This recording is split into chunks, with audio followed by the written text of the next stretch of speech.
No one can achieve anything by themselves, and AI isn't changing that. But how do you build a team in today's environment, one that embraces friction rather than avoiding it? It turns out people will do hard things together when the vision is compelling enough and their role is crucial enough. At Venus Aerospace, where we were building next generation hypersonic technology, in tight financial conditions, we were aiming to achieve something that had never been done before. In a world where we have more pulling us apart than ever before. We're spread out geographically, generationally, using different technology. How do you get a group of people to choose each other when they have infinite options elsewhere?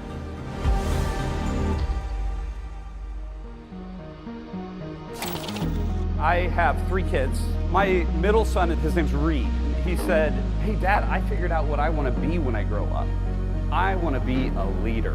What about leadership do you care about? Why do you want to be a leader? So I can boss people around like you? I think Reed has a misunderstanding of what leadership is, doesn't he?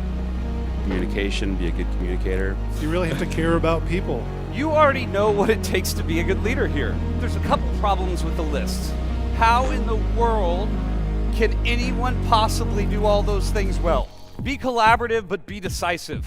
How can you possibly be 2 things that literally are antagonistic to one another? Some parts of leadership have never changed, but some have changed dramatically. And if we don't change with it, we will get left behind. If technology is changing how all of us work, what does that actually mean for how we lead? We are taught and we believe that to be in charge means to have the answers. The only way that we overcome blind spots is that we operate in a frame of curiosity. It doesn't change the fact that we still make decisions on whether we stay somewhere if we belong. Do I feel loss if they leave? They will either be a part of your community or they will think of you as a commodity and you will think of them as one too. The core challenge that you face in maintaining the speed that is required in today's AI-driven economy is your people's ability to adopt it. Why do some people, when change occurs, they see different as dangerous and others see change as opportunity? What creates that difference? The culture and posture of the primary team they work on. If you want to have a healthy team that operates at speed, get really good at seeing friction and conflict not as a bug or a problem in the system.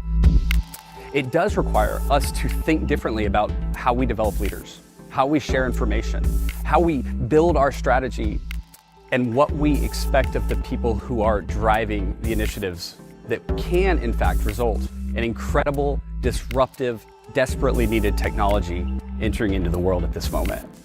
What you give your attention to, your team will drive their attention in the same direction because you're telling them what you care about. I have a question I ask every month. What got more attention than it deserved? And what didn't get the attention that it deserved? We live in a world with lots coming at you, but your attention is too valuable. And the $750 billion in advertising spent to capture your attention should remind you of that. Those who keep their attention on the things that matter most are those who will solve this talent challenge. I'm gonna bring my laptop to dinner, and I'm going to respond to a few emails in between her bites. How is that going to work for me? Not well.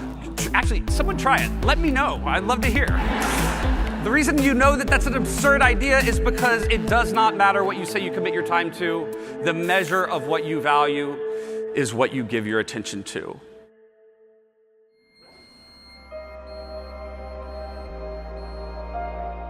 One of the advantages of AI is that it can replace people I don't want to talk to.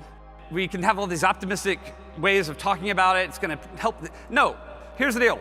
If I'm going to have to choose between having an argument with a designer about whether my slides are ugly or having Grok fix it 17 times in a row, choose option B. That's why it's more important than ever that leaders tell a different story, that we chart a new course that is defined not so much by how much we control, but how much we're curious about, by how we go about operating at speed, by leveraging disruptive technology to build something that the world desperately needs to operate at the edge of what's possible.